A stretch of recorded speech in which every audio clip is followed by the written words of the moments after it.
whether you're on the East Coast, West Coast, or around the world. This is Coast to Coast. Who's got some feedback over there? I think you do. I don't know. All right. Well, it went away. So whoever it was figured it out. It could just be being awesome again because, as you can see, it couldn't find my camera this morning, so I'm using my built-in laptop camera, so that's cool. Yeah, I love it when that. I thought something looked different. Yeah. It's because it's all plugged in. It's just like I don't see it. It's like awesome. At least it's consistent though between StreamYard. Well, I mean, really lately it's just been StreamYard. Monday mornings apparently is a struggle. So we got that going for us. You can't have everything, Bo. Okay, you beat my Astros. I think the Seahawks won. You can't have all this good fortune. Hey, could we at least have the things we pay for? Jay, I got something to tell you. The reason why your Cowboys lost is because your nails are the Chicago Bears colors. You should not be sporting Chicago Bear colored nails when your team plays the Bears that weekend. And also, since the Astros were pooped to bed, maybe that blue and orange. That's Astros. That was also the reason. In fact, they've seen your nails and they're like, we're just going to lose games so that our season's over. Not only did they get swept and lost, the division at the moment, it's obviously season's not over yet, but they're not in the playoffs. Nope. Yeah, they're on the outside looking in. Nope. Yeah. So you are having a rough weekend there, Jay. Yeah, I didn't think you guys were going to get swept. Like that was. I didn't think so either, to be honest with you, but it happened. And the Alexander, the game last night, he gave up like 7 runs first inning. Just terrible pitching. Just terrible job at pitching. Framber Valdez, again, another terrible job at pitching. I think he got down 4 runs in the first or second inning. And then the only pitching game that was actually pretty good was Hunter Brown the first game. I don't think he gave up maybe 1 run. So, I mean, it was just our starting pitching just got hammered bad. Yeah, that second inning going for 7 runs was ridiculous. Yeah. I mean, and that's all, all I can blame that on is starting pitching. Our starting pitching just got hammered, and we couldn't catch up to it, I thought the first game or the second game, I thought we had a good shot because Pena actually got a grand slam. I think it was in the 6th inning. We were down 6-0 and made it 6-4. Yeah, 6-4. But we just couldn't get the last 2 runs. And it is what it is, man. I mean, if you don't want it, you don't want it. That's the way I look at it. So I guess we'll see what happens next year if we don't right this ship, which I got to be honest with you guys, I don't think they do. I think you're remembering the wrong game, man, because you only scored 3 runs. No, the second game. Oh, the second game. Okay. Yeah. Yeah, I'm talking about the second game. That's the game I went to. That's where I said Pena got the grand slam. Got it. I know. Got it. Yeah, it's okay. Well, anything that takes the attention away from the Cowboys. That don't even matter, man. Look, I told y'all since day one, I said this isn't our year. And I think we even talked about it imploding. And I'm waiting for the implosion so we can get this damn ship rectified. To be honest with you. I hear you. I, on the other hand, I had I'm not talking about the Phillies because it doesn't matter about them right at the moment because yesterday's game was absolutely amazing. They stunk up the joint. They had -2 yards passing. Yeah. In the first half. Yeah. I don't remember a time that I've seen them have negative yards in half. Like it was -2 yards passing in half. I think it was like 27 yards all day by halftime. Mm-hmm. And they come out in the second half and proceed to fumble ball. Frankie always bringing heat. Anyway. It was by far one of the most surreal games I've ever been to. Yeah, like 2 block kicks. No, it was crazy. Like there, and it was actually really weird because you guys couldn't field a kick to save your life either. But yeah, they were doing something. They were doing the screwball kickoffs. Yeah, no, like it was crazy. Like you straight up just could not catch a ball. It was wild.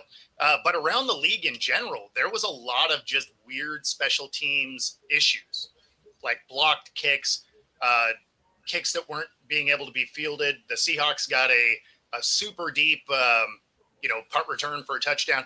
Like everybody's special teams just had like just a weird weekend. Well, there's like 3 block kicks in like a 2-minute span between the Packers, Eagles, and the Bucks. Like every game, like the block kick, and then 30 seconds later, block kick, and then 30 seconds later, like block kick. Like, I was going to say there was 5. Frank, you got to beat me to it. There was 5 blocked field goals yesterday. There's like 3 within like a 2-minute stretch of the noon games that they just kept like showing on like NFL Red Zone, and just on like the Fox games, they'd show the block field goal, then they'd cut to the next game, block field goal, cut to the next game, block field goal. Yeah, no, I had sent a text to a buddy of mine who's a special teams coach. I was like, "Are you watching this?" He's like, "This is insane."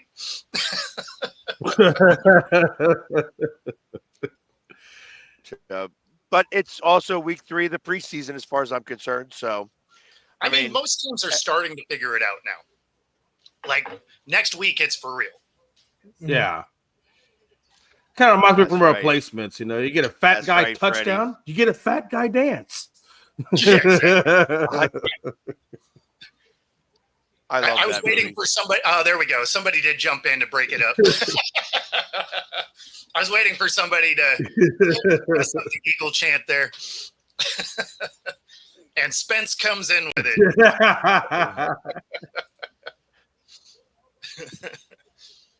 I think it was. Yeah, I was gonna say it was 10-0. I was like, it's 10-0 against that. I says, wow, that was another one that I kind of called that I thought was going to be a lot closer. It was. Yeah, I really. I didn't realize they were going to play as badly as they did. That's just one of those games where you overlook the opponent you're playing. Well, if that's the case, then Atlanta was like Ray Charles looking at the Panthers. Yeah. They never saw any of that. I mean, in Atlanta's defense, though, when was the last time the Panthers actually played a game like that? It's been years since the Panthers have won a game like 30-0. Oh, no, I totally get what you're saying. What? Hey, I'm curious. What game shocked you more, though? The Packers getting beat or Atlanta getting blown out by Carolina? Which one was more surprising? Oh, Atlanta, yeah. Just because the Packers defense still played well. Like they only gave up 13 points. It's just that the Packers offense just didn't do anything yesterday. Yeah, I mean, you kind of thought that that game might be close. Yeah, you didn't think it was going to be that low scoring, but you thought it was going to be a close game. You didn't think the Panthers were going to do anything. No. Right? You thought Atlanta was going to look at that as like, okay, this is get right game. We gotta get on track here because we suck. And turns out they just suck. Like who knew? Yeah. Who is the coach? Is it Raheem? It's Raheem Morris. He's the coach of Atlanta, right? Yeah, Raheem Morris. Yeah. David. So if your ownership and you just watch the Panthers come in and blow out your team, do you think that's going to have how much? It will have a repercussion, but how bad do you think the repercussion would be in terms of his job security? I don't think it's going to have that many repercussions because the week before that, Atlanta went into Minnesota and beat the brakes off of Minnesota. So we've seen Atlanta, like at their highest of highs, play really well, and then Carolina this week was their lowest of lows. And even when they lost to Tampa Bay week 1. That game was close pretty much start to finish against Tampa Bay. So Atlanta is kind of one of those teams where they're going to be in the middle of the NFC. They're going to win 8 or 9 games, be fighting it out for that final wild card spot. Whether they get there or not is another question, but they're going to have games like this where they shit the bed. But then they're also going to have games like they had against Minnesota where they're actually beating a team pretty good that no one expects them to beat that bad. That's just how Atlanta's been the last 7-8 years. Yeah, the thing that's frustrating with Atlanta and potentially gets people fired is the inconsistency based on what the roster is and how bad the division is, right? You look at the division, you look at the roster, you're like, yeah, I mean, you guys should be able to, really not just compete in your division, but you should be able to have a real clear shot at winning it. And instead they come out and look like they did on Sunday and it's not like that was an aberration. We've seen that over the last couple of years, and their roster doesn't suggest they should be as bad as they are. Yeah. So it's those are the types of things that get you fired. Yeah. Aberration. I haven't heard that kind of a word in a long time, Bo. Hey, where are the toilet paper? Let's go.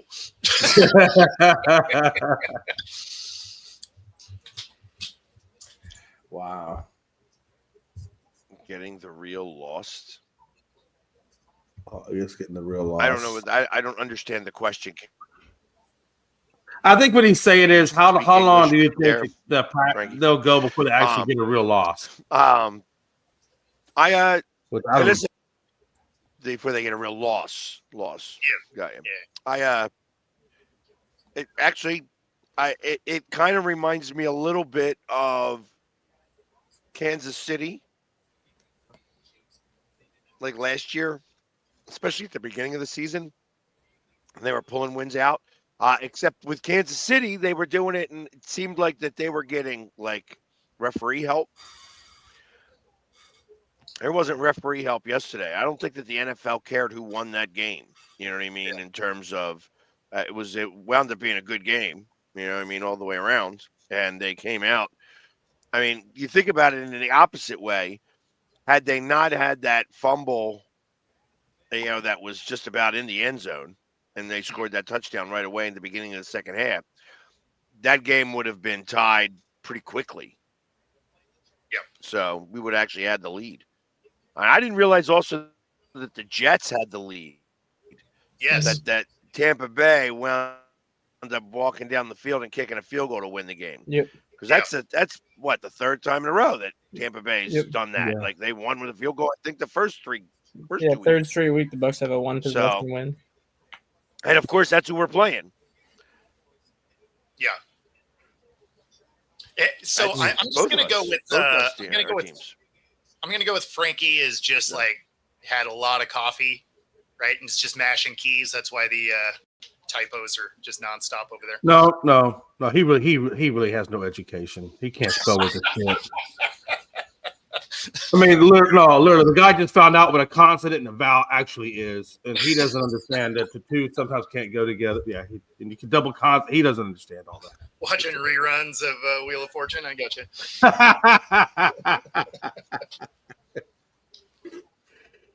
Oh man, no, Joe the Cowboy. But then there was guard, 6 teams that are undefeated. Mm-hmm. man. Yeah. All right, who's your biggest surprise at 0-3? Obviously, the Texans are probably going to be everybody's answer because you have both New York teams, 6 games, 6 losses between all the New York teams. Yeah, that's not a surprise. Tennessee, Dolphins, and the Saints. I'd say Dolphins for sure. You would have thought they would have got one win. yeah. Right. I think Houston though, just because they've just looked so anemic. It's like they're not even anywhere close to where they were 2 years ago. But how much do you put on that offensive coordinator too? Because they had this. I don't like this new offensive coordinator. I don't know what the guy's name is, but I don't like the way he calls. Yeah, they fired their offensive coordinator last year. Yeah, Wasn't even that bad. I'd much rather have them have Bobby Slowick back than what they have. I think they're fine with Bobby. I honestly don't know why they got rid of him. They should have kept that guy. Yeah, I mean, I don't know. It's definitely the Texans and the Dolphins. Like, obviously, the New York teams are just terrible. You knew the Saints were going to be bad, but also because of who the Dolphins have played. Yeah. Right? Like, you knew they were going to get beat up by the Bills, obviously, but you thought they were going to beat the Patriots, right? Not a great team. Yeah. You thought they were going to beat the Colts. You definitely didn't think they were going to get destroyed by the Colts. So, and what? They've given up. So this lets you know how little defense they play. Against the Colts, they Is give up everybody 30. else lagging, or is it just me? I think it's just you. Everybody else is real time on my side. But so Colts, they give up. That would 30. make sense if I go ahead and make that statement because I said that about 5 minutes ago. Why don't you log out, log back in? That's what the Eagles did at halftime. Stop lagging. Nice. Oh yeah, he's just waiting over there. That is hilarious. Yeah. Well, then I'll be back. Yeah. I'll be right back because I'm lagging as crap. But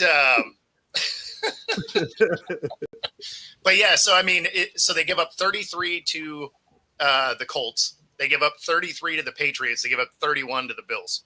Right? Mhm. I mean, that defense isn't stopping anything. No. Nada. And I think what you just said too. I think the biggest surprise 3-0 team right now has to be the Colts, based on the way Daniel Jones has played through 3 games. Yeah, no, he's played fantastic. I mean, like I said before, the season even started. Like, this is his best situation he's been in. Yeah. Oh yeah. So, But Daniel Jones has had good passing games with the Giants. He really has. He's had. I mean, it's not like he was a bum there. He actually had good passing games. It's just the team was terrible. yeah, your signal is rough, dude. Like you entered this thing with Yeah, a it buffer. is. And Hi, then I'm gonna go all the way out. Yep.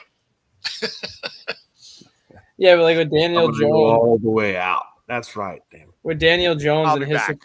with Daniel Jones and his situation right now, like I understand that Anthony Richardson was the Colts' first round pick a couple of years ago, but if he gets the Colts to be the division champs, which at this point it looks like that's going to happen because you have Houston 0-3, you have Tennessee 0-3, Jacksonville's 2-1, but I don't think they're actually a good 2-1 team. It's more so that they played an 0-3 Houston team, and I think they played another bad team last week as well.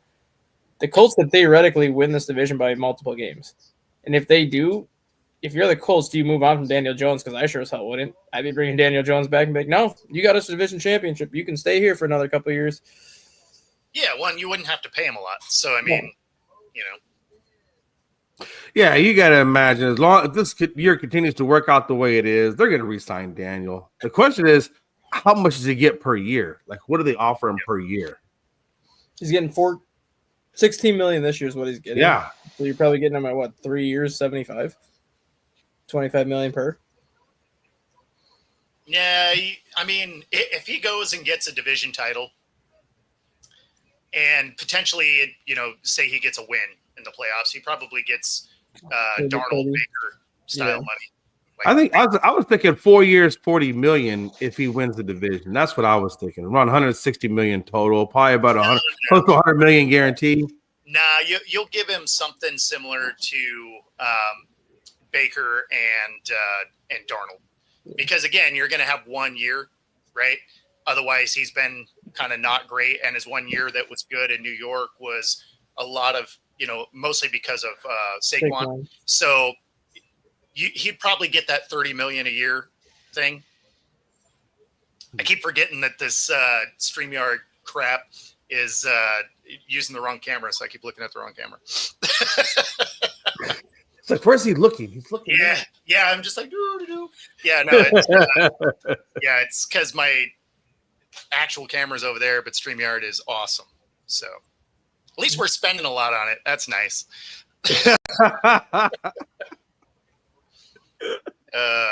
But yeah, no, he probably gets somewhere in that 30, 35 mil a year range would be my guess. Again, that's if he continues to ball out for the season.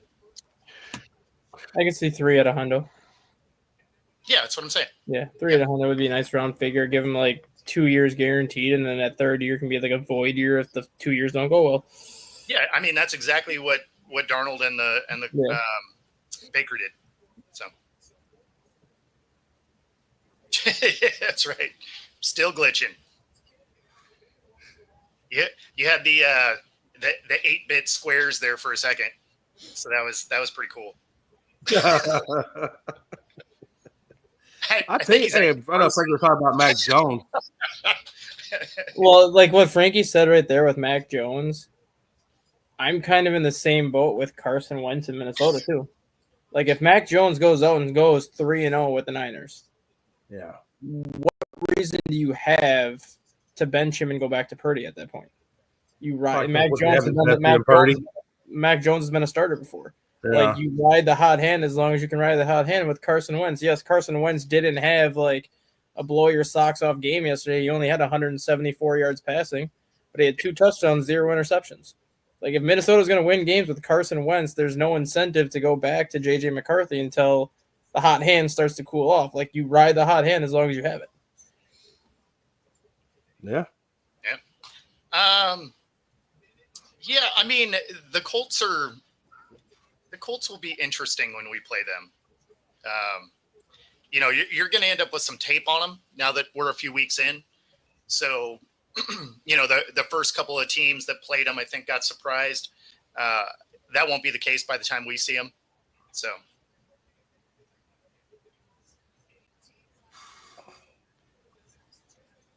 yeah, well, and that's exactly right. Because you paid him, you're going to get him back out there. Similar to, the Cooper Rush and Dak Prescott thing, right? Is, Cooper Rush was balling, but you're paying Dak $50+ million a year, at the time. And so right. you gotta put your high dollar guy out there. That's why I could never be like a coach in the NFL, because I wouldn't care how much a player is making. If I have a player making a fraction of what a $50 million a year player is making and they're playing better, I'm playing the better player. I don't care what. I'm not the one that signed the check. I get that. That sounds nice, except these are super ego driven. It's not like you can slap them on the wrist because they're kids. It's all of a sudden they're a cancer in your locker room. No, that's what I'm saying. That's why I could never coach in the league, because like I would want to put like my best players on the field regardless how much they're making. But I know like the backlash that would come from it, because I got a quarterback making $50 million sitting on the bench just because the backup is playing well. It's like, dude, you sucked. Like, the backup's playing well right now. Just take it like a man and wait until he cools off.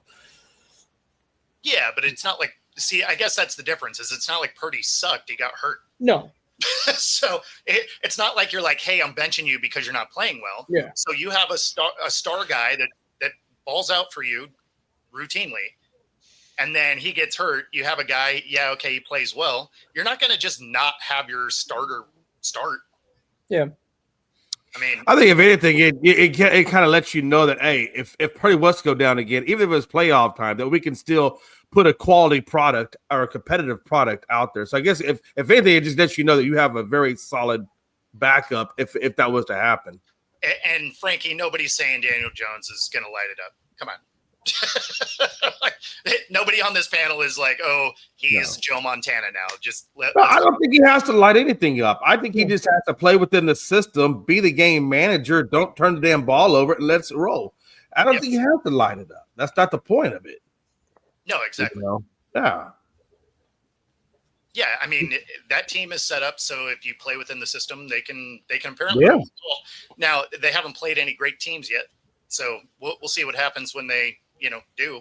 But I do like this Tyler Warren kid, that tight end that they drafted. Tyler Warren is really playing nice. Him and Kraft, the other tight end for Green Bay, man. Both of those kids are just balling. I mean, damn. Yeah, that's what we started out with. That's actually what spurred this conversation.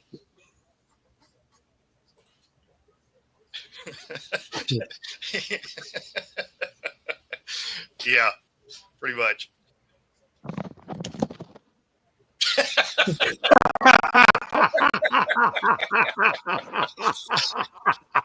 Now that was the same look that old boy for Atlanta was giving the other head coach. Right. How with this? I'm out of here. I don't know what happened to CeeDee Lamb, but I think CD is done. I didn't see what happened to him, but he got real time over here. He got hurt in the first. He must have got hurt in the first quarter because he ended up with 0 catches for 0 yards. Yeah, no, they said he left early. I just didn't see the game because I was driving back, and my friend was telling me that he thought CD had gotten hurt. I'm glad to be back on the show now. Hey, welcome in. Welcome in. Jesus Christ! Hey, this has been a fight. Like I'm so sore. I mean, I know we're all talking sports and everything. Was somebody just talking there? Am I still glitching? It's funny because now Jay's glitching out. No, I'm not glitching out. I was just saying it. No, you actually are is the best part. Oh, was I glitching? Damn it. It's infectious. I mean, I went to Baltimore this week to go to the Big Dill Pickle Fest, and I haven't moved like I did there in like maybe like 20 years. And then to go to that game yesterday is like my body's just like I sometimes forget that I'm 50 plus, and my body hurts now. In a big way. So Yeah, your body will always let you know you're not as young as you thought you were. Yeah. I ain't as young as it's something like that. Exactly. Yeah, that's just what I call mourning. No, you know what? Though? You know, I knew I was getting old when I sit in these when I do go to games and I sit in these stadiums. I can't sit there for very long because my knees start hurting real bad because you don't have a lot of leg room there. You know what I mean? Yeah, it's what I like about football is you stand up a lot. Yeah. I don't get to sit down much at all, so it's usually standing the entire time, and yeah. Well, I mean, it makes sense for Cowboys fans. They're sitting the whole time. Their team's out of it inside of 5 minutes. They're just like, well, bring the beer. No, what you do with the Cowboys game is you actually do stay for the whole game because everybody else is leaving. So it's the reverse effect. If you don't want to have to wait in traffic, just wait the whole game. By the time the game's over, you have a clear shot all the way home. It's not a big deal. That's fair. Yeah, Just go to the TCs across the street. I don't think I'd be up to coach the Seahawks. I might be able to coach the Storm, though. They fired their coach yesterday. Wow. Saw that. Yeah. So Saw Coach that. Quinn is out. WNBA is going to be an interesting landscape this offseason. So they have their new CBA getting talked about. So almost every player negotiated their contract so that they end this year. So about 90% or more of the league are free agents going into this offseason. Oh, damn. You have a new CBA coming. You have 2 new teams, which their expansion has an expansion draft where they can select players from teams as well. They can protect them, similar to what the NHL does. And so this offseason for the WNBA is going to be wild. So do you think it's going to be like mass exoduses and people changing teams quite a bit now that they're all free agents? Or do you think I don't think there's a single team that's going to look even remotely close to what they look like this year. Yeah. Wow. Like That is going to be wild. Yeah, it's going to be incredible turnover team to team. Basically, it's going to be like all the players are against the wall, and the team's just going to be like, "I take you," and then like it's going to be pretty crazy, especially with. It also means that if they're all free agents, they're not going to be in that part of the draft, and you could see one of these expansion teams buy a championship. No, exactly. That's what I was thinking. Exactly. So if you're an expansion team, this is the perfect time to come in the league. It really is because the whole league is getting shaken up at this point. Yeah, I mean, this is going to be a cool offseason to watch just to see how the players get dispersed across the league. There's still going to be plenty of players that they can try and steal, though, because all the rookies are under contracts. Yeah. Right? So you still have a lot of rookie deals that you could be picking from, but then you can just go buy all-stars. And so, yeah, could be wild. Will Caitlin Clark's still under contract, right? Yeah, she's on a rookie deal, and you can still protect. I think it's 2 players. Yeah, so Caitlin Clark will be protected, and then that other good player for the Fever will be the 2 players the Fever protect. Oh, Cunningham, yeah. Yeah. Hey, what's going on with Angel Reese? I saw she was getting into all kinds of trouble with, I guess, stuff she's saying. I didn't see what she said, but I did see where they. That is actually one of the biggest topics of the WNBA right now. Is the Chicago Fire have to decide if they're going to protect Angel Reese or not? Yeah. Yeah, well, because they're going to protect Cardoso. They're going to protect Cardoso for sure. And with Angel Reese being on the rookie deal, do you protect her? Do you protect Haley Van Lith? Do you protect some of these other players? But given the problems that Angel Reese has brought to herself, does Chicago really want to protect her? Yeah, that's my point. I mean, like, I'm almost thinking her time at least in Chicago is done because of that. I mean, some of the Well, at you some have time to- irreversible comments. If she doesn't get picked up, does she change her brand from Me Bounds to No Bounds? You just go play overseas somewhere and call it foreign bounds. Well, I mean, most of the players are still playing overseas because they're still on the old contract, so they're not making any money anyway. I don't particularly want Angel Reese, although she could be good if she had shooters around her. The fact that they keep trying to make her a shooter is why they suck so much. But if she just took a Dennis Rodman role on, I think she'd be she'd great. be fantastic. Yeah, no, she'd be fantastic if she would do that. And they kind of did make her start doing a little more of that towards the end. And so then her shooting percentage went up because she wasn't basically playing point guard where she was bringing it up the floor. So as soon as she got to play more of what her role is, she was a way better basketball player. Who knew? Right. Meaning like playing power forward, which is where she should play. Exactly. Yeah. Mm-hmm. I mean, her eyelashes could block shots. Hey, whatever gets them blocked. And I mean, as bad as we were at rebounding, that would be the one thing that would be intriguing for the Storm is, we would have needed that help. That being said, we're probably not going to have 90% of our team back. So who knows what we're going to look like? Because again, everybody is free agent. So, well, and that's the other part of this is that's probably why they fired the coach right away, so that they could bring in a coach who is going to have a specific plan on this. Because ultimately, you guys are I'm sure, going to protect the two players that you want to. we actually only have one because we didn't use them. They signed a 2-year deal. And if you're watching, definitely check it out because her exit interview was something else. Because she was like, "I'm not taking questions. Oh, I'm just letting she played. I'm here so I won't get fined." Yeah. So, check it out. It's on my YouTube there. Every single one of the exit interviews for the Storm is there. Yeah, not about it. Don't want to be back. Like, come get me is really the thing. But she's under contract for 1 more year. I can't imagine they protect her.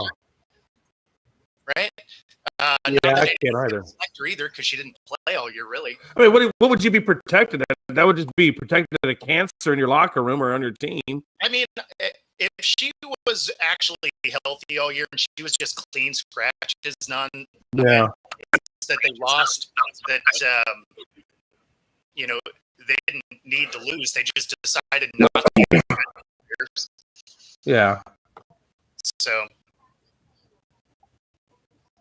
but yeah. So yeah, no, it was interesting. Yeah, Joe. Like I don't know. Today's show's just. It's not one that we win any awards. Speaking of winning awards, I was a great win.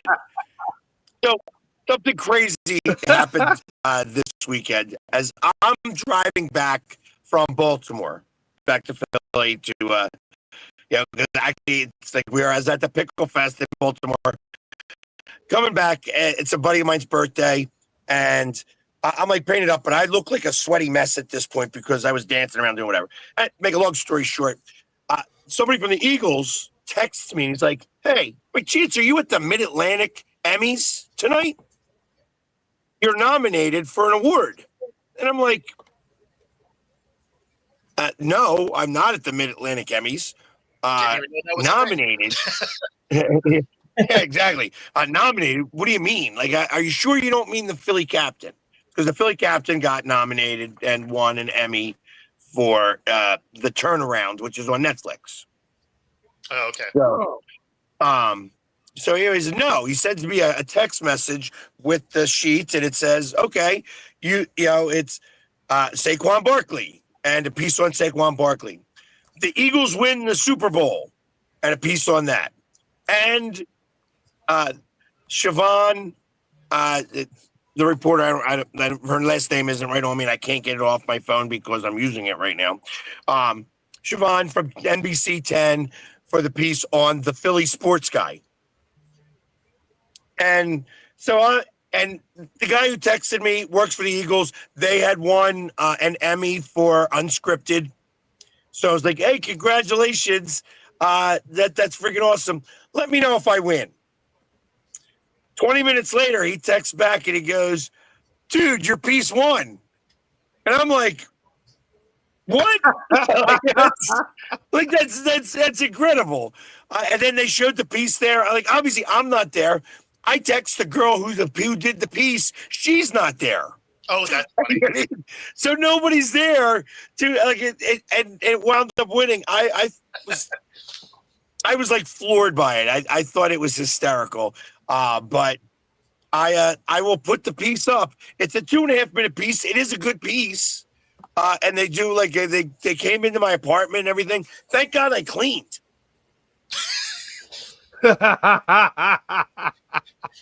All on camera, you see some crusty bowls and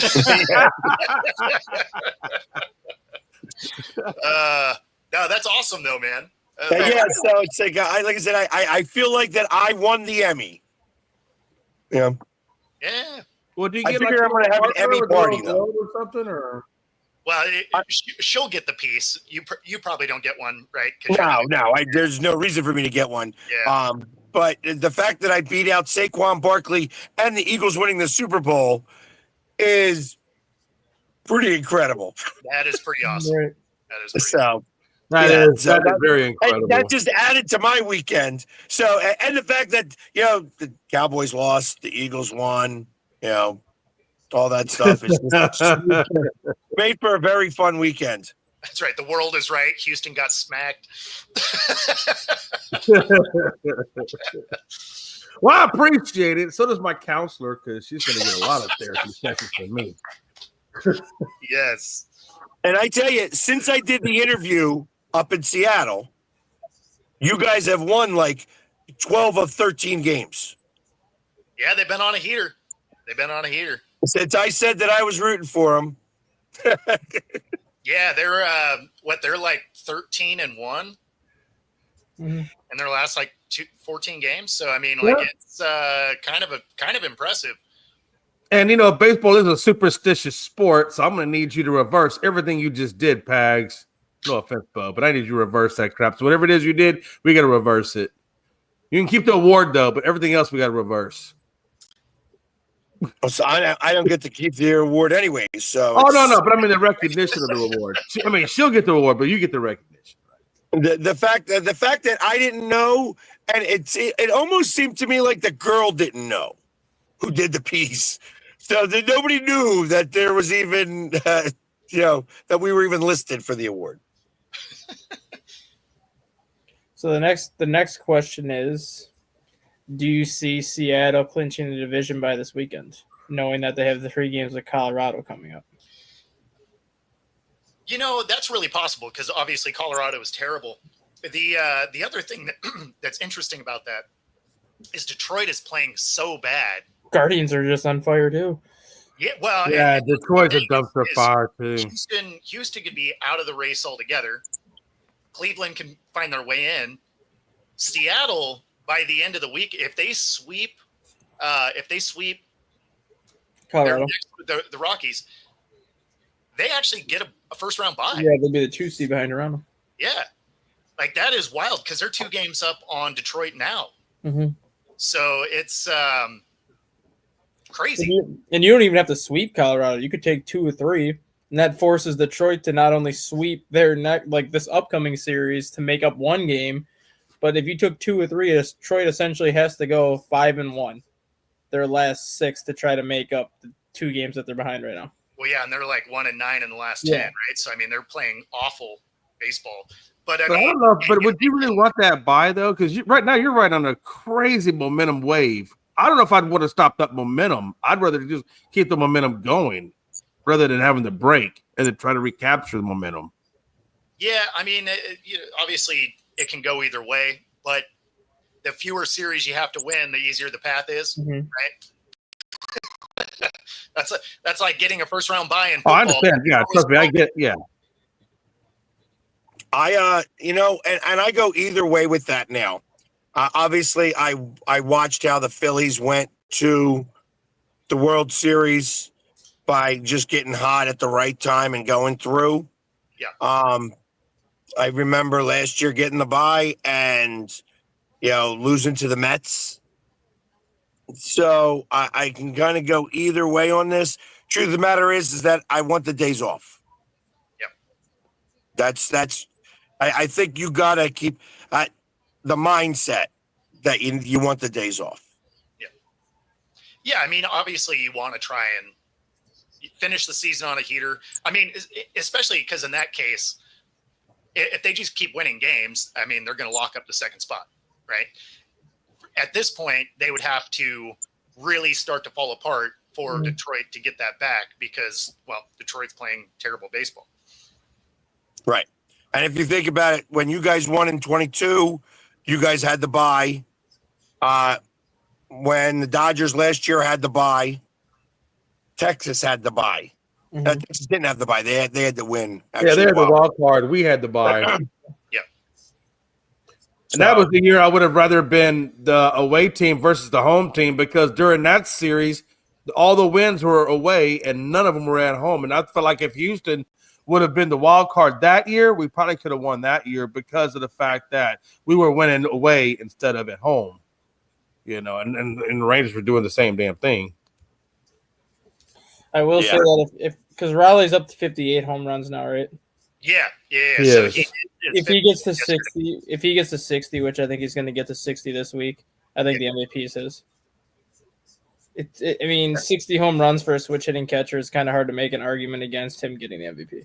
Well, especially when you think of, how well he plays behind the plate, right?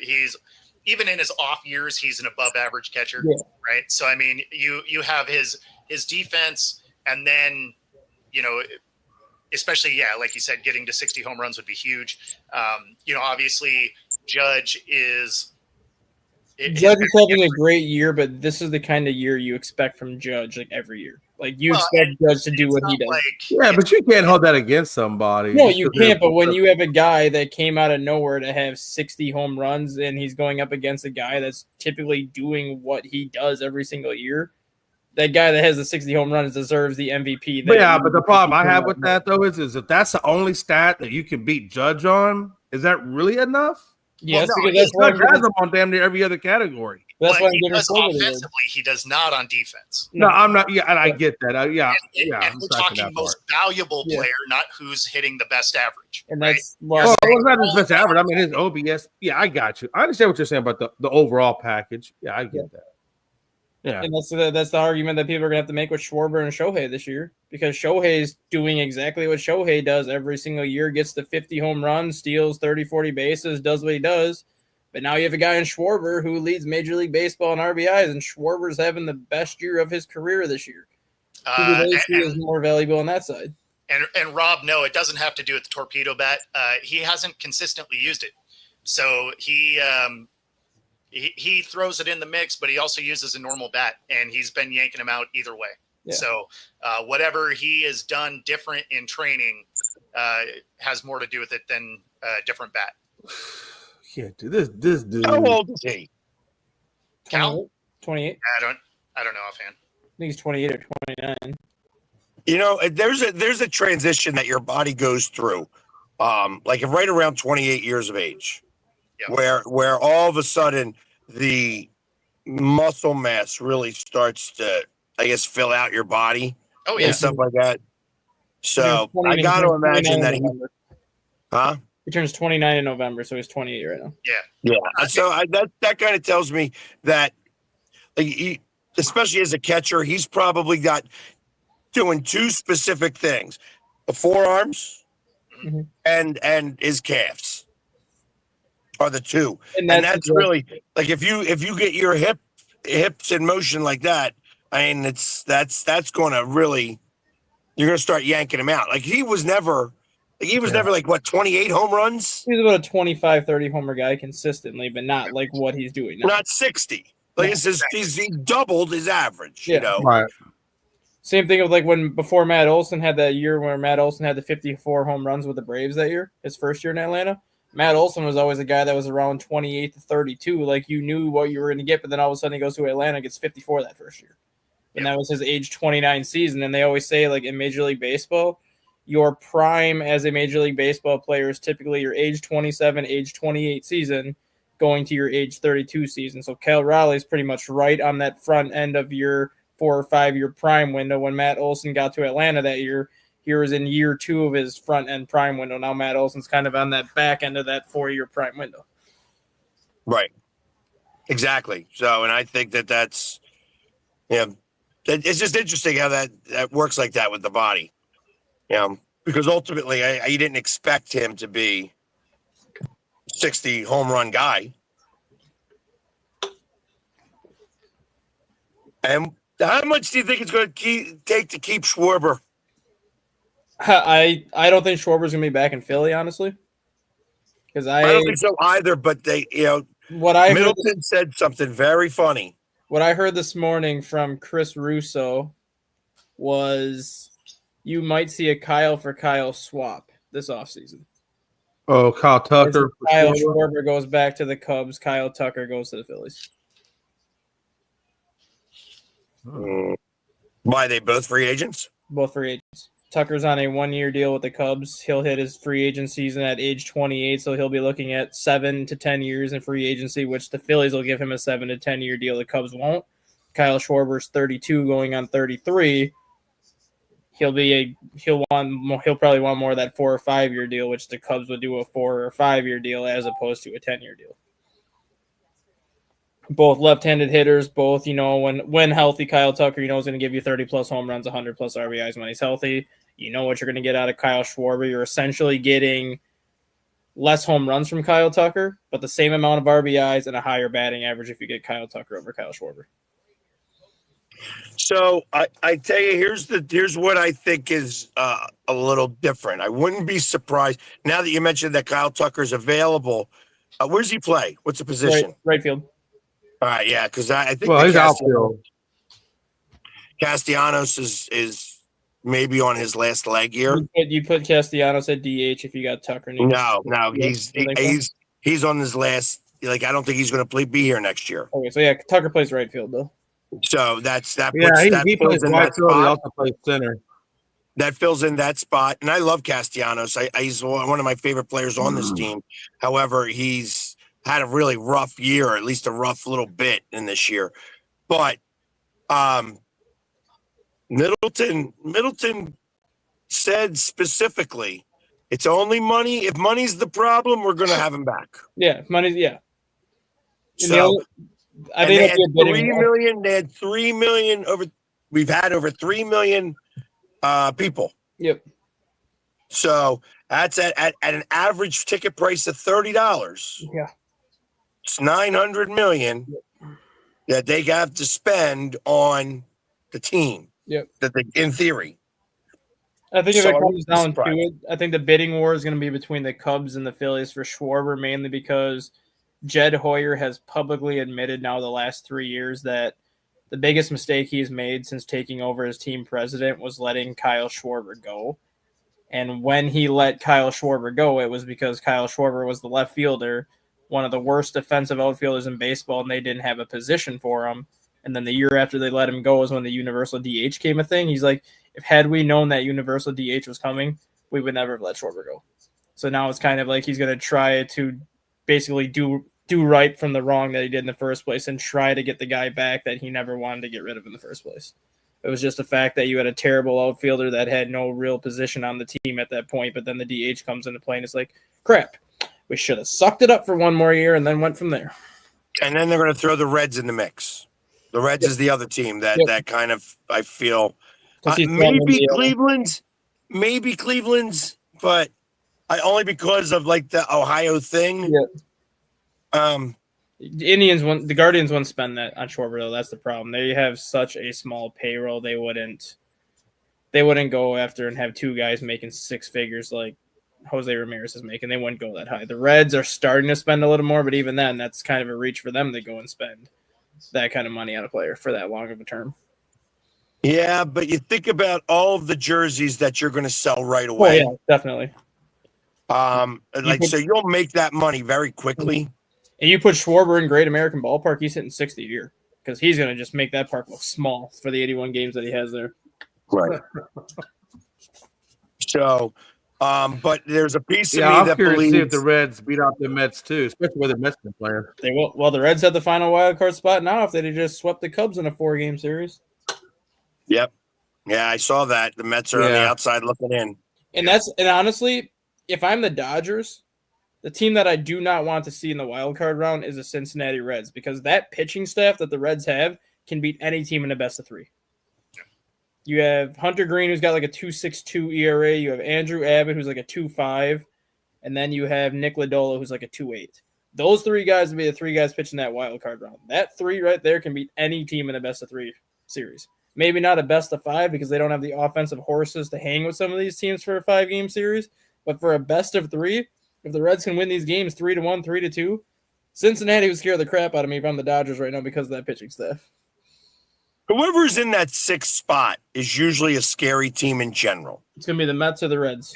Yeah, but the Mets don't scare me. I mean, what would scare me if the Dodgers, because we beat them last year. Like if I was the Dodgers guy, but I still think, I think that the Reds. I also think that Arizona has a shot. Arizona's tied with, I think, 1 game out too. Yeah. Yeah, and they're 7-3 in their last 10. I mean, and that's a team that the Dodgers here at the end. And that's a team that knows the Dodgers well because of playing them 13 times a year. So if you're the Dodgers, you're like, give me anybody but Arizona or Cincinnati right now. Exactly. No, well, and they're about to play each other now. Yeah. The Dodgers and Arizona. Yeah. So that was. I know that they trounced us last night. However, the Phillies. I was watching in the 8th inning, and the Phillies did make a little bit of a run on that. They have to learn how to pass the bat a little bit better, but it was like all of a sudden I was like, "Ooh, this gets to Schwarber. This could become really interesting." Mm-hmm. Yeah. But it didn't, obviously, and they wound up winning. They wound up crushing us. That being said, it's going to be an interesting series now between the Dodgers and the Diamondbacks. And like I said, I think that our magic number to clinch the bye was at 3. So I think it's still 3. Yeah, and with the Cubs too right now, the Cubs came into the weekend with a 5-game lead over the top wild card spot. But they were facing a Reds team whose season was on the line this week, and the Reds ended up sweeping the Cubs. So now the Cubs lead went from 5-3. The Padres go to Milwaukee today, so that's not going to be an easy series for them. But now the Cubs have a 3-game series with the Mets, who are in the same exact position that the Reds were in last week, where they're playing for their playoff life right now. If the Mets sweep the Cubs in this 3-game series, it could be a 1-game lead, maybe a 2-game lead heading into that final weekend for the Padres and Cubs separated by that top wild card when I was looking heading into Friday that the Cubs could clinch it by the end of the weekend. Like, I don't want to back into the playoffs by any means, but it's just like we're catching 2 teams at the worst time because you're getting 2 separate series where basically their season is on the line. And when your season's on the line, you're basically managing like it's a playoff game. Like everybody's available. You're pulling out all the stops to try to win these games. But the Cubs are clinched in the playoffs already, right? They clinched, but they don't have the top wild card spot. Like that top wild card spot for them is so crucial just because of the home field advantage with the weather conditions. Like they need that top wild card spot if they have a chance to beat the Padres. Because if they go to San Diego, I think the Padres sweep them. But if San Diego comes to Wrigley, I think the Cubs win that series just because of the weather conditions. Colder. The wind's coming off the lake. As a pitcher, you can make as many mistakes as you want to make in that game, and those fly balls are going to get knocked down into routine fly ball outs when the wind is blowing in. You go to San Diego and make those same mistakes, that ball is 450 feet in the seats. Like, that's why, because the Cubs pitchers don't throw hard. They throw like 92, 93. Like, they don't have any hard throwers that can overpower you. They pitch to contact because they have a good defense. So if the wind is blowing in, you're less worried about your location. It's more so, hit the ball. Hit the ball as hard as you want to hit it. The wind's blowing in at 20. You're really going to have to smoke it to get it out of the ballpark. Yeah, Scott. I think with Detroit, this is a good time that the Guardians are playing to Detroit, and I hope Detroit can resurrect themselves because that would be really nice to see Detroit. If they could just win the series against Cleveland, that would certainly make it easier for the Astros, even though the Astros still have to handle business because we got the Angels and the A's, and they can make it hard if they don't play good ball. I mean, it's funny because the Angels actually play you guys tough. Yeah. Even when they're bad. Yeah, they do. They do. Here's the other question if you're a Tigers They fan. do. Let's just say the Tigers end up losing this division. Do you fire AJ Hinch? No, I guess it wouldn't would fire depend him on at what it this is they point. do once they get to the playoffs. You know, if you're a first round exit because you backed into the playoffs, then maybe. But if you go and you win a couple of series or something, you know, probably not. You know, just because baseball is so streaky. Yeah. Right. It's not like watching a team go 1-9 during the season doesn't happen to almost every team every year. Right. Mm-hmm. Like there's a section of a season where people, you know, they fall off or whatever. It's just unfortunate for them. They're doing it leading into the playoffs. Now, if you carry that into the playoffs, obviously then you start having conversations about, you know, should you be here or whatever, because you let down when the time, you know, when you needed to rise up to it. But to fire somebody just because you had, you know, a rough stretch, I mean, that's every baseball team because you got 162 games. Like, eventually you're going to go on a cold streak. Yeah, exactly. Well, so sucks when you're going on a cold streak right before the playoffs. Exactly. Well, and that can get you fired if you get into the playoffs. And I don't think you get fired. I mean, that's the first time. The Tigers haven't been to the playoffs in a hot minute, and the fact that he got them back in the playoffs. They were there last year. I think there's a little latitude. Not really, because the Cubs did it with Joe Madden. Joe Madden got that team into the playoffs 4 years in a row. But then the next season, the Cubs missed the playoffs and Joe Madden got fired.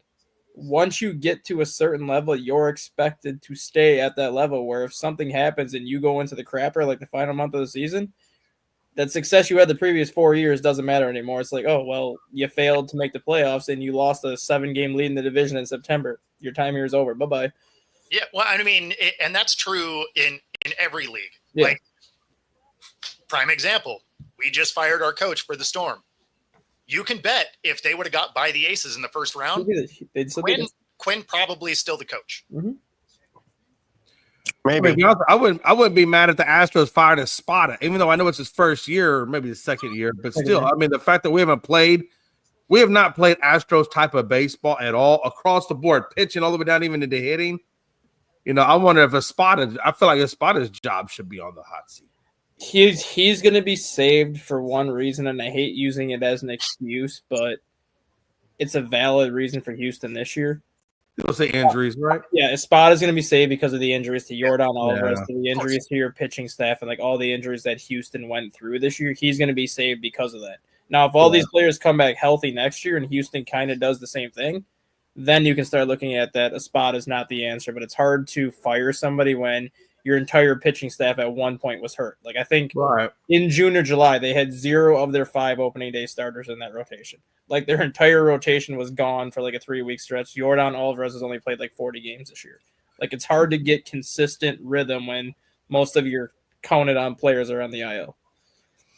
Yeah, and I really wonder if Valdez even comes back next year or if they let him go because of the craziness that he's gone through this year. Yeah.